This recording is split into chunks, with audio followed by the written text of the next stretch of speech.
you've got to visualise what that goal looks like, right? Have a big, fat, hairy, audacious goal that you're going for. Because even if you don't make it, you're going to do something pretty well.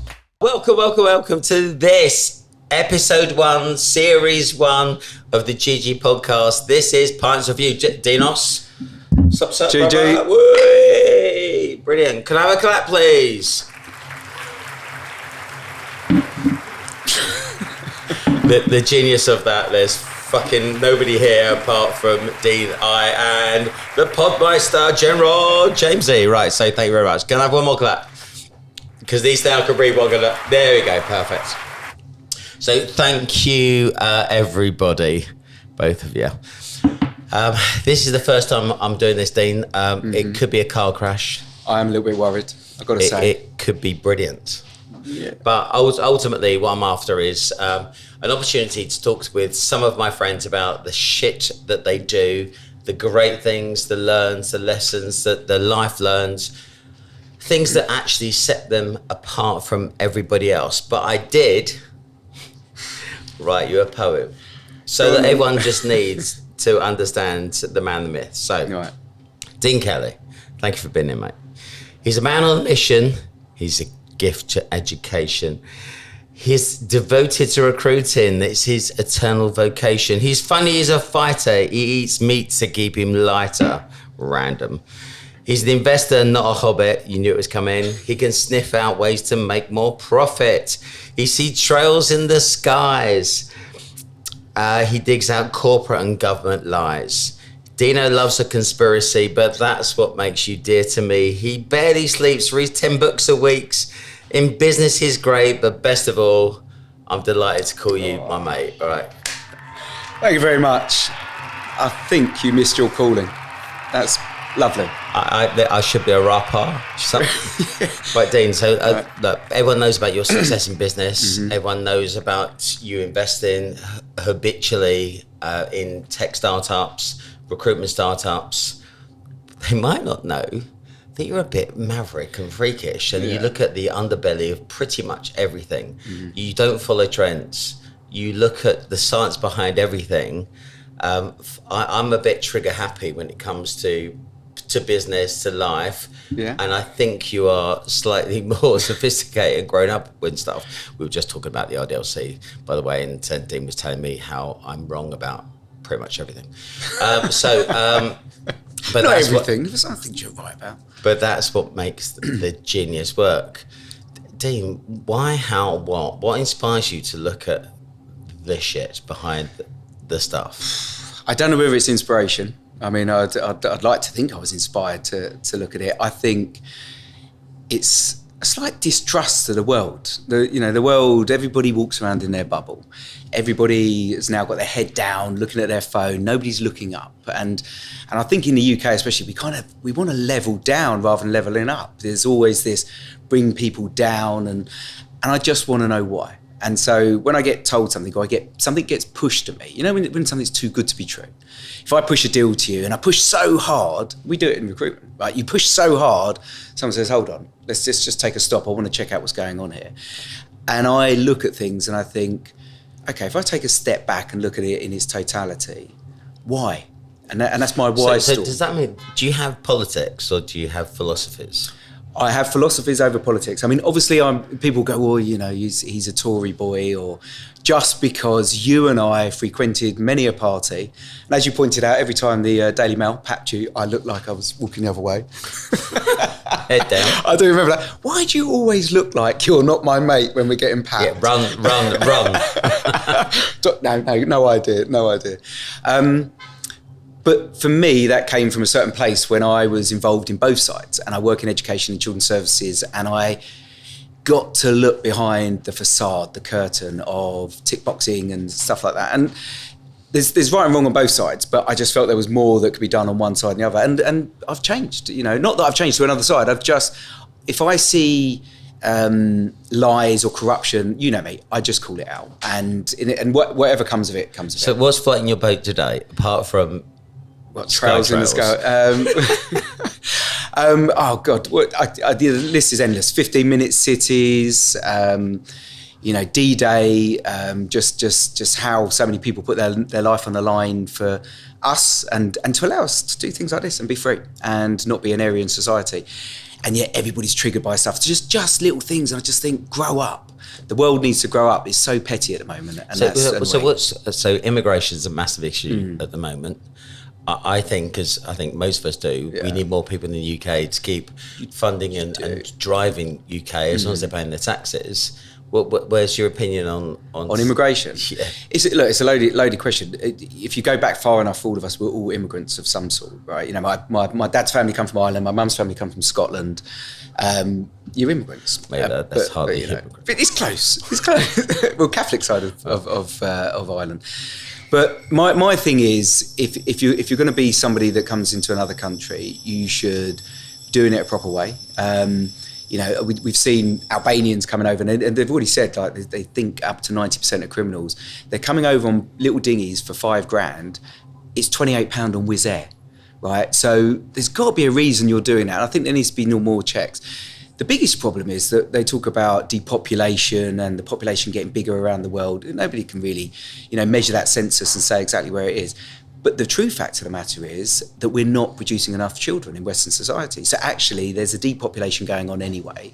So that's why you need immigrants. Because obviously, we're, again, whether you call it conspiracy theory, I like to call it the truth. We're running at 2,500 excess deaths a week at the moment. Who's talking about that? No one. We've just had a report come out that it costs $400 billion to save 1,700 lives of an average age of 82 for lockdowns. Who's talking about it? No one really, because nothing's going to happen with it. So I think immigration is part and parcel of a load of other things that are going on. Right. So I'm going to poke the bear a couple of times, right? Because it's just funny, and I love you dearly for it. And I will genuinely bring this back to real life, right? Real life. Because obviously we're not recruitment. You mean? Yeah. The real world, but the one that pays us and the one that pays us. Ferraris. But as you pointed out to me, as a new trainee, we save lives. Yeah, we do save lives. Yeah.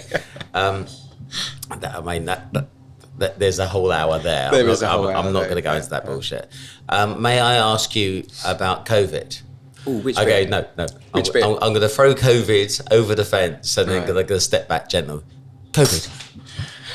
I'm a massive believer it's a pandemic. It's got nothing to do with people. When you look at even people like Dr. Azim Malhotra, who's been jabbed, was telling everyone to get jabbed, and then worked out as a cardiologist. His dad had a heart attack because of that. And actually, these people have gone completely, the other side, and they've looked at it and they've said, actually, but there's just been no rational thinking about it. When you really look into it, it's been around since the 60s. Moderna owned the patent to it since 2014.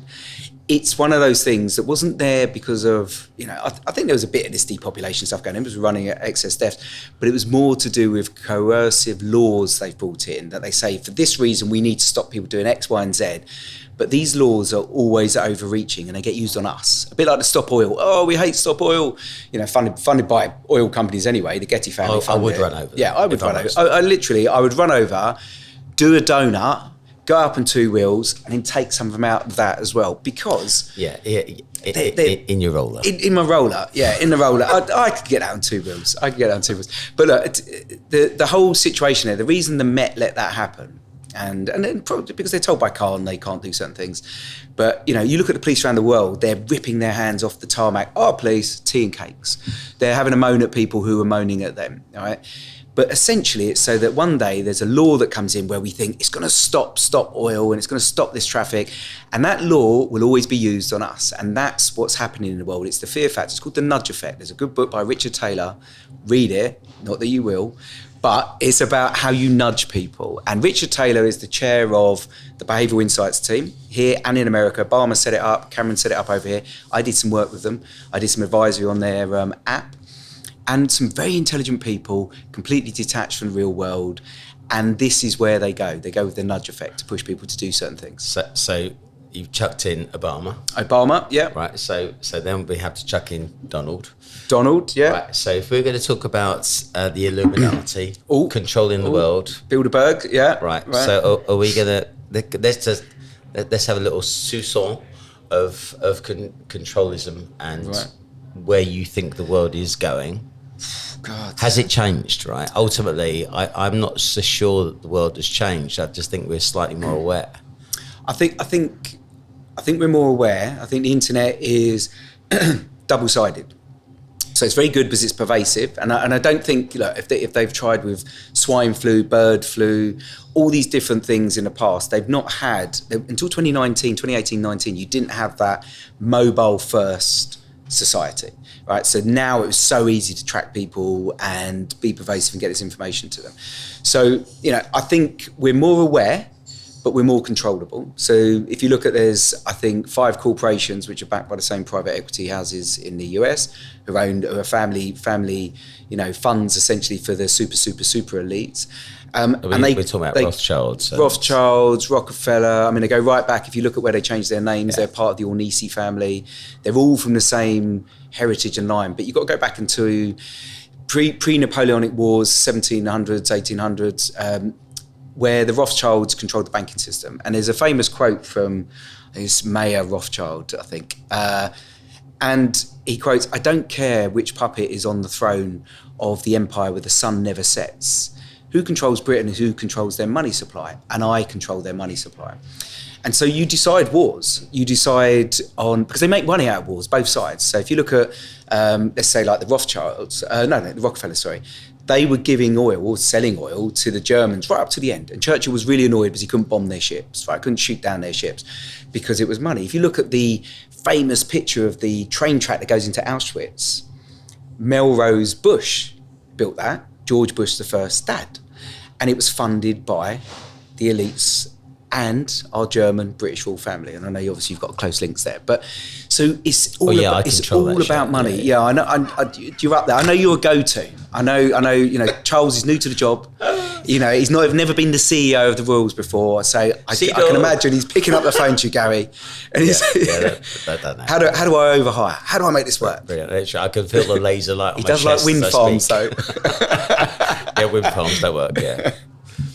So look, it's my way of looking at this is, if you go like Alice Bailey, the 10 steps to have one world government, that's what the UN follow, right? If you look at Alice Bailey in the Aryan societies, what the Nazis followed. And then when you look at the people that are actually still in charge, whether it's Klaus Schwab, whether it's Soros, they're all part of that ritual. So I don't actually think we won the war. We didn't win the war because we're not in control. They are still in control. Okay. That's a big one for you. Well, I'm trying to bring that back to recruitment, so bear with. It's main sponsor time. So a massive shout out to Kingsbridge Insurance Group and specifically Elements. This truly unique and brilliant one place, one solution, staffing and compliance reliance tool is making a massive difference. It's a way to reduce your business op costs and fund some very questionable and random life choices. Our CEOs are all using it for a reason. You should too. Money's a big thing at the moment. It felt like it's always been a big thing. It is a big thing, yeah. It was always a big thing. It felt like the world kind of just took a little breath last week when the US decided they're just going to carry on printing, print. 3 trillion back into their economy, which is nothing in real terms, but they've lifted the lid on the caps effectively. And it did feel like the whole of the world took a breath and started recruiting again. So where do you sit on the whole money thing? Is it going to go Bitcoin? Is it going to go some form of digital currency as opposed to cash? 100%. It's going to go CBDC. I think, like when all these things throughout time, if you've got Weimar inflation, hyperinflation, then there's black market economies. Where Weimar inflation come out of it, and then people started trading in different things, and then you end up with Deutschmark and whatever else after the war. You're going to end up with an undercurrency. I think you're going to see more gold backed, silver backed. It's still running away at the moment. You've got to take back to 1971 when they took it off the gold standard. Basically, it's the biggest Ponzi scheme. Right? Your £10 that you give someone for those 2 pints is guaranteed by the Bank of England. It used to be guaranteed backed by an amount of gold. But you're the person that's underwriting it with your taxes and the leverage. So when they keep printing money supply, which they did first because of the war effort, you inflate things. And if you're an asset holder, so you're rich and you own assets, which many years ago a lot of people didn't, your assets inflate and the gap between the rich and the poor, even though like a poor person now still might have a 60-inch TV, a mobile phone, all right, which is an inside toilet, the gap between the rich and poor gets more, all right? So where the debt ceiling's involved, I don't think it really matters, right? I just think America can do what they want. Everything's backed in their currency. That was the way they pushed it. They made sure they protected Saudi Arabia, so Saudi Arabia then would sell oil, and actually they're money laundering in their oil. They're still buying through Russia, which is being bought, and then it's being washed through Europe and back into America. So the money still comes back in dollars. So it doesn't matter whether, Saudi Arabia joins the BRICS and is buying oil in renminbi or whatever they're buying, yuan or whatever it's called. So, but it still comes back and it has to get transferred back into dollars. So the money cycle just happens, right? So it's all a big con. It's all a big con. But apparently dollar isn't going to be what it was. No, it isn't what it is. Everyone's looking and talking about the yen now, and that could shift the balance, shift the dynamic, and shift everything. It could do. I mean, it depends how you look at it. If you were to go, right, okay, the Great Reset, because they're very good at telling you everything they're going to do to you. They'll tell you these things. They're all in films. You've seen the memes going around. There's always something there. That's what Hollywood and tell you vision is about, right? It's about tell you what's going to happen in the future. Sharp. Oh, God. You're not going to steal that. You can have that. Tell you vision. It's your pocket. It's yours. Right, thank you. Right, tell you vision. So they always tell you. So you go through the X-Files, you'll find stuff about COVID. You'll find stuff about, what's happening with CBDC, tracking. It's all there because they like to let you know what's going on. So if you take the Great Reset, 2030, we're going to do this, that, and other. They took it down, but it was out there. All the speeches on that were about China becoming the superpower because China has this form of communism now, which to the outside world is semi-communism because it's capitalist communism. But it's not really. You can get as rich as they allow you to get, and then you can have the freedoms that they allow you to have, but you're still controlled. So I love this stuff, right? Because we hang around a lot. We have the joy of working together. It is a joy, by the way. But what it does do, I think it gives people an insight that there's so much more to Team Dean that people might expect, right? Because we're both in recruitment, which ultimately is find a person, put a bum on a seat, they do a job, and everyone's happy for it, and we charge 30% for the privilege. Absolutely. And recruitment's changed lots of lives.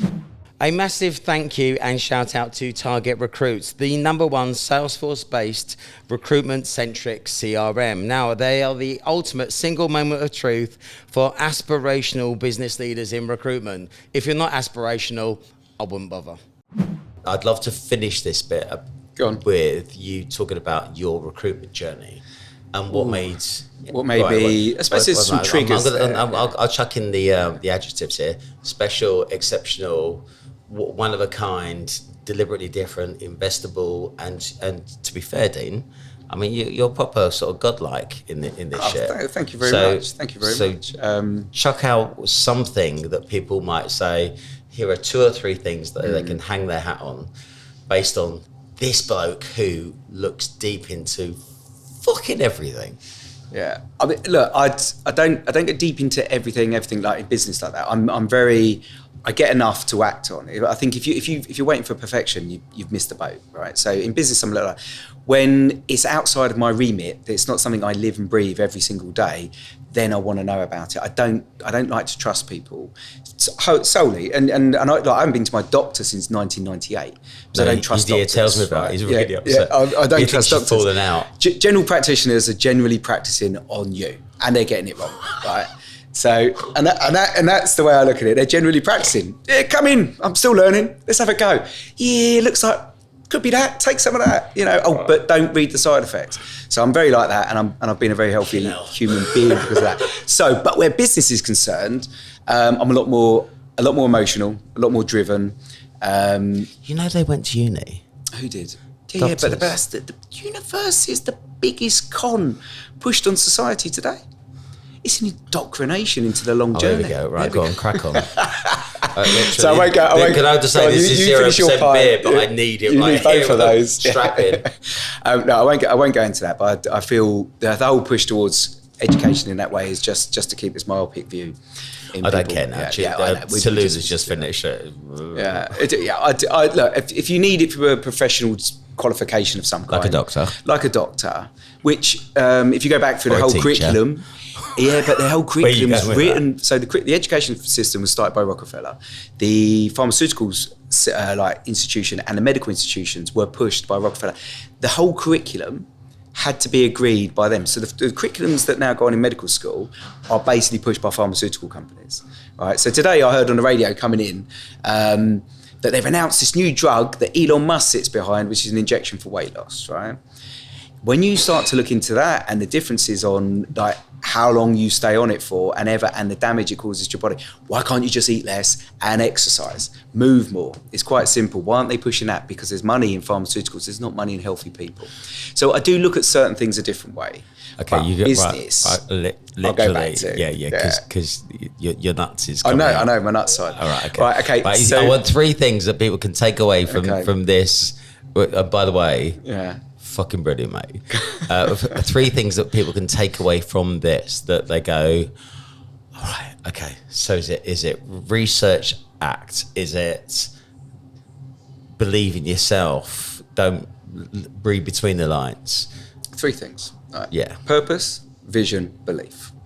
Right. And so you got to have a purpose. You got to have something you feel purposeful about, that you really want to do, that you really want to. So it might be going, a lot of people just say, I want to go start a recruitment company, I want to make a bit of money. And we've seen it.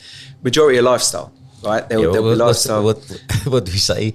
The first thing a recruitment business leader does is give it a name. The second thing is work on their exit strategy. And they don't realise there's a 20-year gap. And actually history is written by winners. When you look at the actual pure percentage who took money and walked away, it's pretty bloody tiny. There's 44,000 agencies in this country. So you've got to have a purpose because when it's... What if we only got 300 idiots? We're like Sparta. But we have the best. Okay, that's the difference, right? Yeah, we don't let everybody in. Yeah. Think of that long list of people. Okay, is that the narrative today? That's the narrative. Yeah, you can't get in. You can't get in. It's exclusive unless you text Gary. And offer to pay him for non-exec work. You generally just walk through the front door. Yeah, sweet. Yeah. Huge thank you to RDLC for chipping in and supporting me on this private adventure. It is the only place to be. There are other recruitment networks, but frankly, they're shit. Always work with the RDLC. It's a better place to be. Hang out with 300 recruitment CEOs. It's the board you can't afford. Peace. I need a non-exec. Yeah, you're in. Yeah. No DD, you're fine.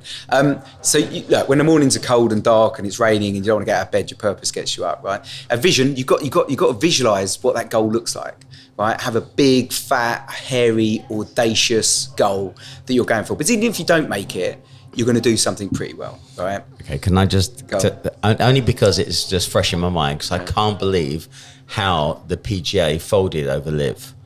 Right, so I'm a golfer. I'm really shit at golf, which proves I go to work. Right. If someone's good at golf, it means they don't go to work. Well, like Dan Caps. TheEnd.com. That's it. Facts. So that's the reason why the Northern Pirates always beat the Southern Pirates, because they don't go to work.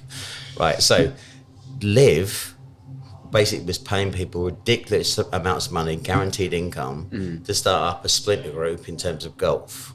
Right. The PGA and your Rorys and Tigers said, we're not going to do that. We're not going to capitulate to that. We believe in golf. It's a way by which you actually fund lower league golf and you bring people through the ranks. It's not just all about the elitism. Yes, they just literally capitulated and they merged the 2 tours. That is horrific. The thing is, can I say that? It's really camp. It was just horrific for the way they did. And I think you see it in politics, you see it in everything. You see people come out with morals and they want to do certain things and they get into it. They get whipped, they get offered money, they get corrupted, and it all changes. And unfortunately, that's just human nature. Okay, and what was the third one? So the third one is, so you got your purpose. And you've got your vision, but you've got belief, self-belief, right? And that doesn't mean that you need to be an out there, in everybody's face character, but there's that steeliness inside, right? So... I wake up, check myself out in the mirror and think the world is lucky. Do you know what? I've got to that recently. With my new hair. I've got that with the ace face tattoo. Brilliant. We are talking about tattoos in a minute, by the way. And I just think you've got to have belief, because if you don't believe, because there'll be a lot of people who tell you can't do it. Everybody. Like, even when I've been in business and banks go, we don't believe.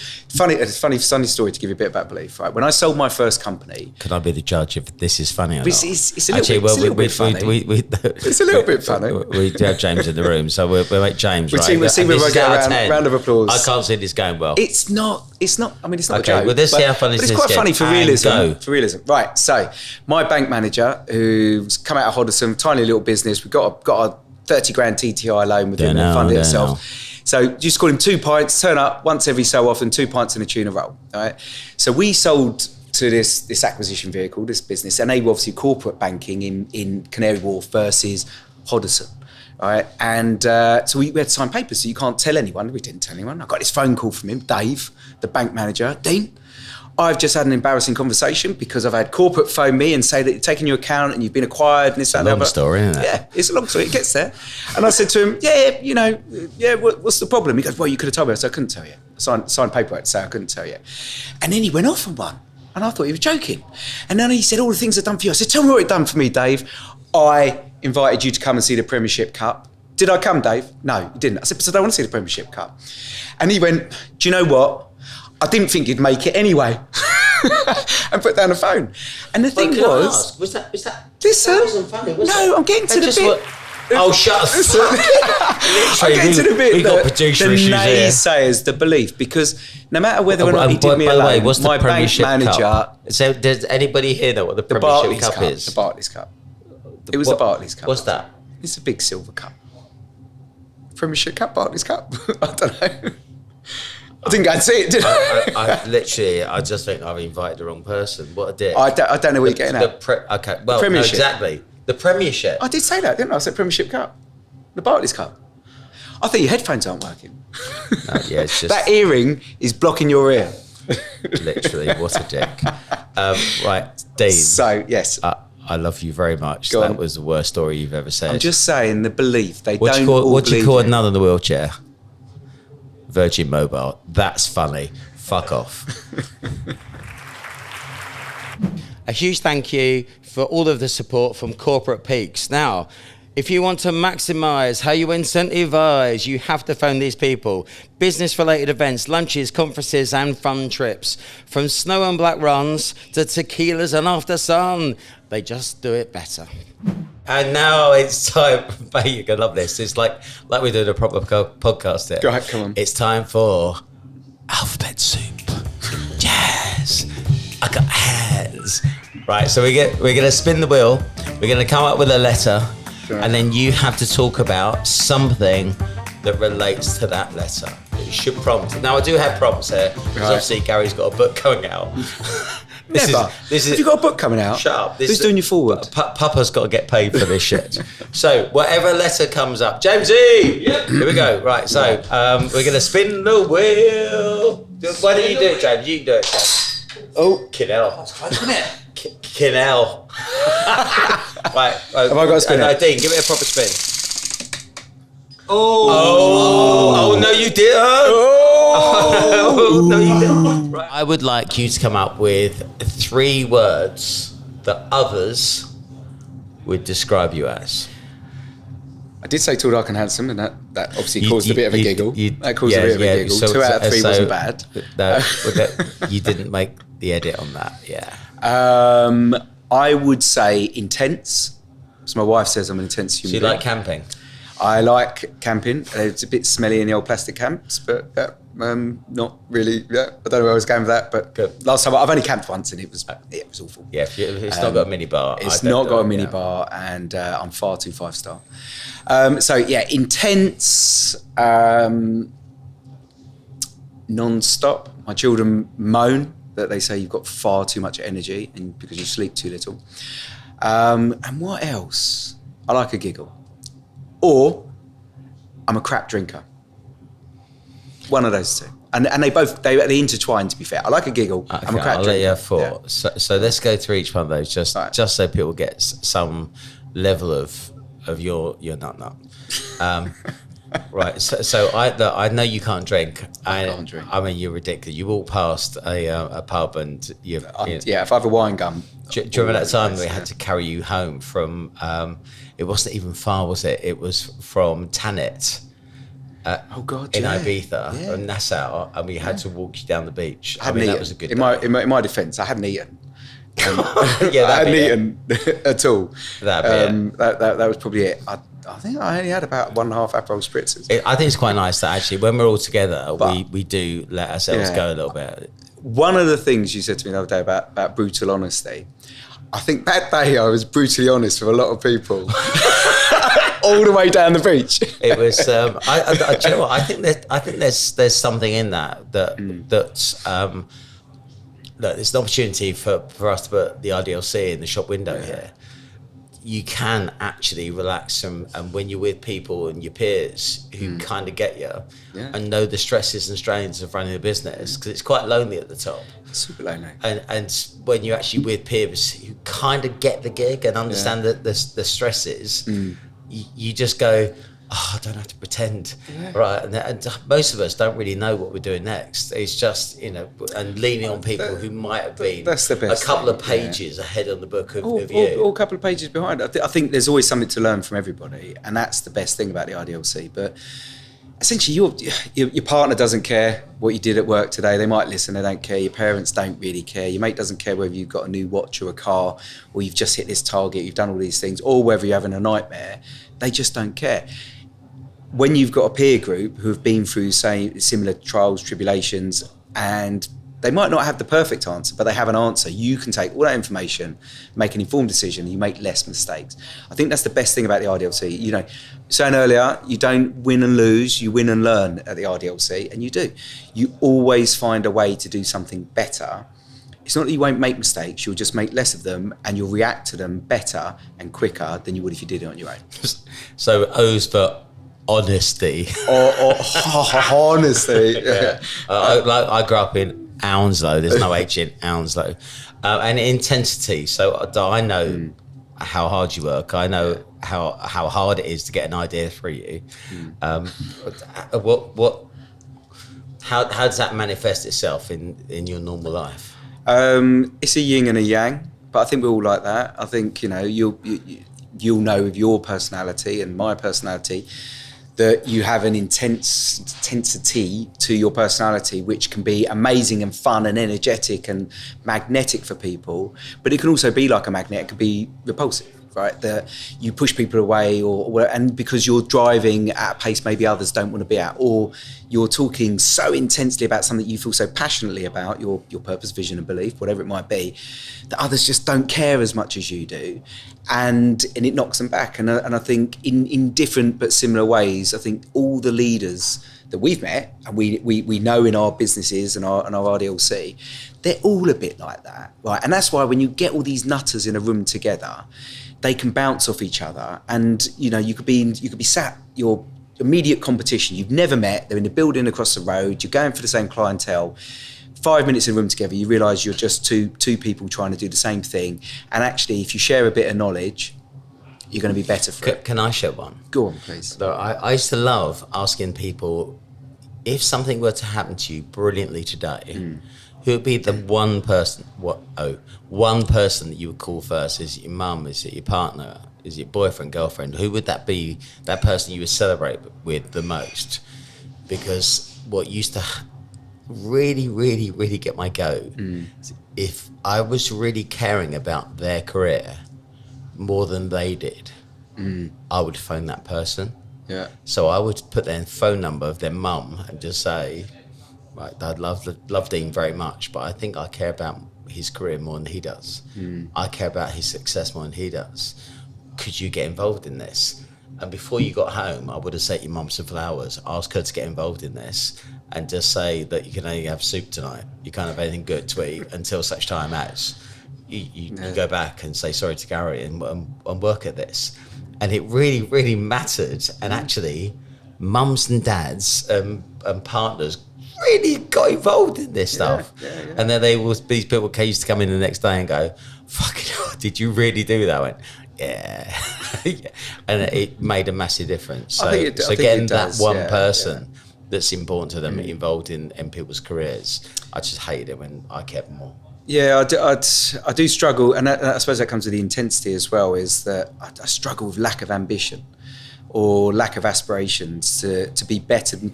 You don't have to want to be Elon Musk, right? But you just want to be better than you were yesterday. You see my 3 rules in all of my offices. You know, challenge yourself every day, be better than you were yesterday. So it's up in all of my offices, you know, in the buildings and teams and things I've invested in. And the last one is go home proud, because you could have had the worst day ever. All your contractors fell out. But did you do everything in your power to make that the best day possible? If you did, leave it at the door, go home, recharge, come in the next day. Right, I'm going to press the button for emergency questions here, because there's a very big danger that we're both being fucking boring. Go on, so, emergency question. Go on. Oh, come on. I'm fucking hilarious. That is genius. Right, so, pick a number, any number between 1 and 10. 3. Brilliant. 3, simply the best. The best person you've ever worked with. There's so many different 2, people. I don't know. I'll come back to it, idiot. Yeah. The best of times. When did you enjoy life the best? My first company, I was out with my ex-business partner the other week. We hadn't seen each other for 5 years and just talked about it then. It was the best fun in the world. The best book you've ever read or lived by? It's probably 2, The Puritan Gift and The Ascent of Money. Okay, I had you down as Charlie and Chocolate Factory, so that's better. I've seen than I the thought. film. Right, I'm going back to it. Ready? Best person you ever worked with? The best... The person that impacted you, right, close your eyes. Warwick Stacey, because... Shut up. Because of one thing he said to me. He was posh. He was very posh. I learned a lot more from other people, but he gave me one life rule that has served me from the day I started in recruitment to today. And I tell people this and they go, well, it's a bit harsh. But it might also come from the way I look at things as well. Warwick said to me, and do you remember you say, oh, everyone got their first job? He didn't give me his first job, right? So he didn't give me the first job. But he said to me, Dean, in recruitment, you need to learn something. And I said, what's that, Wazza? You have to I can't do the posh voice. Well, Shall I try it? Yeah. Huzzah. Dean. I'm going to sound like a Welsh Indian. You can do it. Right, Huzzah. You can do this. Dean, one thing you really need to learn in recruitment is treat everybody, and I mean fucking everybody, like they're gonna fuck you over. Because when they do, you won't be fucking surprised. And I looked at him and I said to him, that's a bit harsh, was? And I said, what, even you? He went, absolutely me, because I will definitely fuck you over. And he did. He nicked a couple of jobs for me. I was the only one in his team, and he was come brilliant. up to I remember shouting across an office once. There's not my proudest management moment. I shouted across and I said, Warwick, you're supposed to be fucking better than this. He went, Goldsmith, it's like you're telling me to be fucking taller. Tell me how you... Right, it was... Yeah. I liked him, he was shorter than me. He was brilliant. Do you remember Kick for a Million? We'd gone to turn up at Twickenham dressed in full England kit 2 hours early and give away his tickets. He was going to kick the ball and he practiced, Jamesy, he practiced for 10 days with his girlfriend picking up the balls, trying to kick a rugby ball through the sticks on Regent's Park. So he thought he was going to be doing it at half time. Yeah. Love you, Warwick. Hope you're listening. God. Right, that's good. Right, one more. So one more. 1 to 10. 9. Dirty food sin. Oh, this is brilliant, right? Because you don't eat anything that's random. So I really like, for example, cold sardines in a tin. You put them with baked beans, ping it with Tabasco. It's just the best food in the world. It sounds it. Honestly, I don't know what I've been doing all these years. Don't cry. I feel like I've let you down. I do actually like sardines. I just don't do Tabasco or the baked beans. Come on. Guilty pleasure in food is that I love dates and I eat too many of them, and they're quite calorific. But I would say apple pie and custard. Nice. Okay, I'm going to ask you the last one because I think it's really funny. Go on. Your favourite child? My favourite child. Anybody else's is not an answer. She's daughter. Shut up. Everyone knows this. Well, I quite like my eldest son at the moment because he doesn't cost me any money. Go on, H. Boom. Right. So thank you very much for that. I think it's time now to go to our desert island. Right. So there's a big shout out here to our sponsor that I will do in a minute, but yeah. Especially as they organise all of our ski trips, and we've decided to go with a desert island. Right, so desert island. You're allowed one of each of these items on your desert island. It's almost like you're packing for a holiday. But it's a quick fire round. Are you okay for this? I don't know. Ready? We'll see. Right, okay. You can have one wish. Go. Be taller. I could reach fruit in the branches. Can I say, I don't think you'd suit. I wouldn't suit tall, would I? No, I wouldn't suit tall. I bang my head on everything. Bang, brilliant. Right, one prediction. The Civil War. Are the Tories going to stay in power? It doesn't really matter. They're all paid by the same people. The best moment you ever had? Best moment I ever had when I got a knock on the door. Okay, bullshit. You should have said when you're going to get married, so you got that fucking wrong. Right, the best tattoo you still haven't had. That I haven't had. Oh God, a new one of my family on my back. I've got one on my arm. Okay, perfect. One do-over. One do-over. What's that? So you can actually do something that happened in your life, you can do it differently. I have no regrets, actually, none at all. I mean, I would have probably tried a bit hard when I had trials for Chelsea, but I would have still never made it, so. I just got a letter through the post saying, don't come back, you shit. Was that it? literally, of all the things that you could do in your life, you still think you would have failed at Chelsea and you want to have a go again. Yeah. Unbelievable. Because you've got to try again, haven't you? It's not about how many times you go down, it's about how many times you get up. Oh, who do you think you are, Rocky? Right, so... Seriously, you got a round of applause for that? Bullshit. One guilty pleasure. George Michael. Quite like George Michael's music. You want to camp one in the pair, but I do like George Michael. I didn't see that coming. I thought you could have got I've seen him in concert twice. He was amazing. And the first time I only went because he was meant to have a special guest, and I thought it's going to be the reformation of Wham. I was like, oh, it was cool. I was going, and it wasn't. I don't even know it was. Cheerbug. Cheerbug. Right, one sporting victory that you wish you had had. So it could be lifting you've been part of the team that lifted a World Cup with England. Could be winning Wimbledon. What would it be?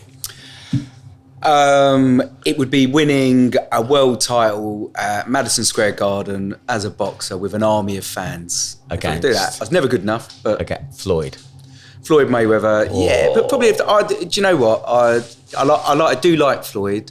You're going to get Tyson, aren't you? Tyson had that little thing. I like Roberto Duran. Shut up. Yeah. Proper. Is that your favourite boxer of all time? He's not. He's probably. I also liked a guy called Ronald Winky Wright. Just watching him, but then not many people. Winky, yeah, Winky Wright. I've met him as well, but Duran was more my size, my style, and just mental. So yeah, I do like him. He's my favourite. Tyson Fury. What about him? Exactly. Yeah, what about him? I mean, look, he's got every God gift advantage. He's 27 foot. He's got arms are longer than a milk round, and God. The way that he came back up from the dead. That I still think is one of my favourite. I think there may have been some amphetamines before because he was very jittery in that fight. Because the way he came up from the dead was amazing. He definitely had a monster drink. The person that you wish you could have or would love to meet? I would like to sit and have a conversation with Thomas Sowell. And you're going, who the fuck is Thomas Sowell? No. Me and James were talking about him just off camera. Yeah. He's brilliant. Explain to me again. He's about 94 now. He's an economist. He's a black guy. Grew up in Harlem. Started as a communist in the back in the day. He's been through the whole kind of evolution of America. Changed his opinion. Communist. He started as a communist. He talks about this and how he went through the university system. He's obviously on the spectrum, but when you listen to what he says, he's pragmatic, he's intelligent, he's insightful, and they try and keep him out of the mainstream because he calls it as he sees it. But I'll tell you what, look him up. You will not find anybody more in touch with the world. as an economist who's in a university? Again, I kind of know you. And sometimes I feel like I haven't got a Scooby. So that's really funny. You're in good company, to be fair. I have no idea why you hang out with me because I'm so fucking thick. Right, one luxury item that you can't do without iron. Are you calling me an iron? Is this crease? You look radiant lips. Yeah, what would it be? A set of scales. What would it be? They're not luxury. Are they luxury items? I don't know. I mean, I love a kettle. I like my classic cars. I like the Rolls Royce. I like the homes abroad. Probably my boat. That's a luxury item. I've got to say, you came across as a really normal bloke for about 25 minutes. I was just throwing a recruitment bomb in there. One book that people should read. I know you mentioned your favourite book, but that's probably my favourite books. That they should read. I think if you read The Ascent of Money by Professor Noel Ferguson, you understand where money came from and understand its purpose, because it has an energy, because it does stuff. It's Bahamas or Butlins. It doesn't make you happy. It can never make you happy, right? It gives you choices, more choices. It brings as many problems as it does. And you look at some of the wealthiest families in the world, they're ruined, but where it all came from, where the Shylocks came from, usury laws, lending, it's really, really insightful. And then you realise the shit state we've made of it now. Okay, you could have one phone call to anyone in your current or past. You have one call. To say what? Whatever you want. I'm not really a small talker. You know me. I don't phone anyone for a chat. Okay. Let's have a look. Who would I phone for a chat? Margaret Thatcher. Dad, Mum, Sarah. No, I'll speak to them anyway. Okay. I thought you meant about someone that I don't speak to on a regular basis. Island, mate. Oh, right. Okay, I forgot that. Oh, yeah. Okay. Margaret Thatcher. It would be a family chat call on WhatsApp. Literally. Family chat call on WhatsApp. I thought you was like someone from the past. So, do you know what? I was at an event, an education event, and there was a silent auction. I think you've let yourself and there was this down. lithogram of Margaret Thatcher, and this bloke was going to me, you should bid. I was like, do you know what? It was like 1,200 quid, and I put £1,210 down. So, and these things take a while. Not like the one I was with you in Battersea where they came over and said, do you know Mr. Goldsmith? I was like, no. Because you weren't there anymore, we put you in a cab home. Well, he's bid on £24,600 worth of stuff. It was a good day. It was a good day. And that's why I was out bidding myself on Bill's boat. Oh, God, yeah, anyway. And, so I bid, and they brought over this picture, and I realised I was the only bid in this massive thing because it was a very left-sided education. So I have a lithograph of signed lithograph of Margaret Thatcher at home, still in the box. You know, I'm a massive Margaret fan. I do think... There were some things that, like everybody, that weren't right, but... I think in terms of a woman Prime Minister, what she was up against, who she was fighting against internally, and what she did, it changed social mobility. I remember being at the President's Club, and which was quite naughty. The first luxury item that came out was a Mini Cooper S. Right. And I knew they were about 17 grand at the time, and I needed one for my wife. So I went, 17 grand, first bid, bosh, get in there, show them what you're up to. And then Bernie Ecclestone stood up and went, 40 grand. I went, oh. So I stood up and went, he can have it. And just ran out the door with my shopping bag. It was, they were I always knew when you went to a silent auction, because he'd come back and he'd say, look, I've got this stuff that we can raffle off. We can raffle off at the next event. I won this. I said, you don't win it when you pay for it. You don't win it. Right. So look, we're drawing to a close here, sweetheart. This is the guest piece. Right. One question. Right. One thing that you want me to ask you about. So a book launch you're doing, a new event you're doing, a new business you're doing, your £1 million investment piece, or 2 truths and a lie, and I will chuck some money into a charity auction, or a charity auction. I'll throw 300 quid in a charity auction I can win back for £4. What would you like to talk about? It's very hard to do 2 truths and a lie, because I know you too well. I don't lie. I might stretch the truth, but I don't think I lie. I try. It's only a game. It's not real. I know, but then I've got to think really hard. When you've told good lies, it's very easy to pick it out because you know that it works. Okay. But I'm not very good at that. So what thing should I ask you? You could ask me about my investment fund. That'd be a good thing. So Dana, I hear you're creating an investment fund. I'm glad you asked me. I never thought you'd bring it up. afterwards we can probably talk about your book. Yeah, cheers. So I've decided. So I've taken £1 million and I've put it in a pot over there underneath the bed. I won't tell you where my address is. And I'm investing in new recruitment companies and recruitment companies under 5 years old. So I'm just about to do one, hopefully in Dubai. So we're going to have a new Dubai business. I've invested in a few over here, got a couple more that are starting, invested in a few rec techs, new startups as well. So I just think people like you and I, and I think and there's loads of us out there. There's loads of us old farts who've been in business, and because we're in a business that services other businesses with the human capital and talent that makes them good businesses, you get to know a lot more than just recruitment, and you get this insightful kind of knowledge of certain things, how they function. Because business isn't A, B, C, D, F, G like they teach you in university. It's A, B, Z. Right? You jump A again.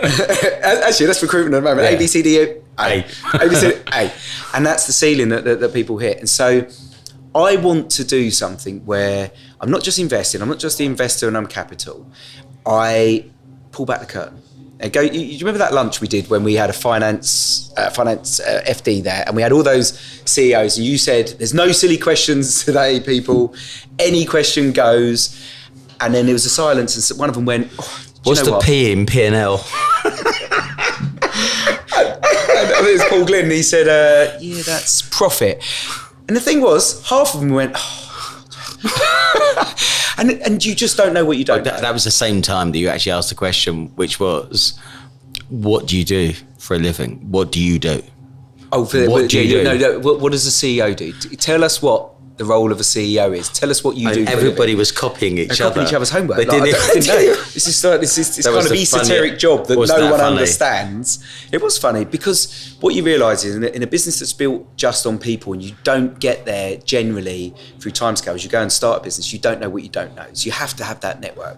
So my thing is, I got screwed over once, and I look back and I understand some of the reasons behind that. Actually, I could have been a flash in a pan. That's why they didn't want the shares first. Whatever it might be, but it always spurs you on. You've always got someone you want to prove on. You've always got, as you keep saying. You're very well balanced. You've got chips on both shoulders. There you go. I knew it was coming. You say it to me regularly, right? And so it drives you to do it. But I want to be like Wizard of Oz. I'm going to pull back the curtain. I'm going to show them how business runs. I'm going to show them the things they would never get shown by other investors in a business.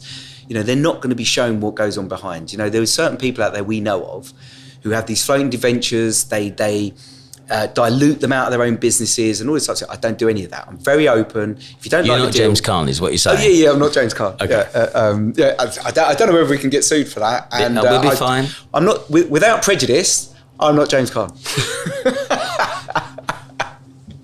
So I know he's quite a litigious chap. But yeah, I hopefully I'm never going to screw anyone over. I don't want to do it intentionally. People sometimes in deals people might feel that if it doesn't work out, but I will always be open and honest with the legals. They sit with us with the lawyers. We do all that stuff, and I will fund them. But I'm going to show them everything they need to know, not all at once, to the point where they go, "Do you know what, you old fart? We don't need you anymore. Bugger off. We'll buy you out. Go and sit at home, whatever else." Because the other thing about this is it isn't just the investment, and I know you get this from the RDLC, and I get it from the RDLC, and you also get something I think that you had at S3 was that those people wanting your attention and wanting your knowledge, right, and wanting your energy. And when I go and I spend time with these young entrepreneurs like we were in our 20s, and we spend time with them, I buzz and I come away from that meeting. Yes, I've given them some advice, and that's nice, and they can go away and do with that what they please. But I also nick a little bit of that energy, and I remember what it was like for me when I was that age, and I feel buzzy again, and then I go and do something better. But it's very easy to get caught in the weeds. We've both been in a position where we've been in PLCs, and you got private equity, you got all this stuff going on, and what do you become? But the minute it's not your train set anymore, you become an accountant. It's you become an accountant, right? And that's awful. You do need to know your numbers. You need to know your stuff, but that's not your purpose, vision, or belief in yourself. You never wanted to be an accountant, so don't become one. But to be fair, the quick you go from being a good salesperson to a trainee manager and leader to an agony aunt and to an accountant. And the quicker you get to become an accountant, you can create the freedoms to do whatever you want to do and find the time to do the things you need to do next.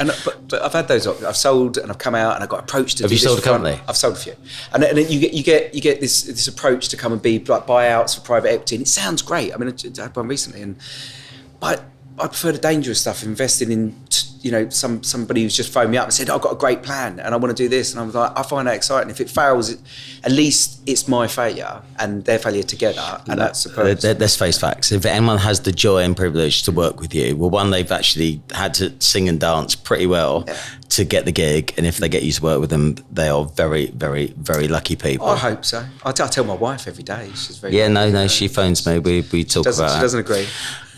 So, and just to wrap this up, famous last words. This is my opportunity to give you the last word here. Thank you very much for being with me today, Dean. Thank you. Close it off, sweetheart. Last words. If you're a recruitment company, come join the RDLC. You'll get a lot more of this, but maybe not less of the nutty side. Or the truth bombs. You asked me earlier about a bit of advice I'd give myself, so I'm going to leave people with that. Remember, you only sell when you don't want to be there anymore, when it's not the fun place that it once was. Because the one thing and no one's going to cry for me over this, but the one thing I always regret, and I was talking to my old business partner about that, is we sold too soon. We could have been so much better. It's nice, we had a great life early on, and we've had good money and stuff. But I think something you said to a few of us many times, the day that you felt the poorest was the day you sold your company. Yeah, I did a talk at LinkedIn not long after, and someone asked me that question. What was it like? You've got all these zeros in a bank account. You've done this. You go into your business, and I've got a lot of zeros in the bank account. Oh, I didn't. They lost my money. Yeah. Seriously, wind farms. Great way to get more zeros. Put your money in wind farms. Actually, I'd moved to the Alliance Leicester because I think interest rates were about 11%. I thought, send it there. They lost it for 3 weeks. Yeah, and then couldn't talk. Everyone I talked to in the call centre was like, "How much?" No, I don't know what you're talking about. And but anyway, I walked in. And even though I had a bit of an earn out and stuff, that company wasn't, and it was my baby. And I honestly felt like I'd been kicked in the nuts and punched in the belly, and it felt sickening. Money doesn't make you happy. It just gives you those choices. So don't be in a rush. Enjoy it. It can come too soon. So yeah, that would be my advice to anybody or myself when I was younger. Just, you've got so much more in the tank. Just do it. Thank you, Dave. That's all right. Thank you for having me along.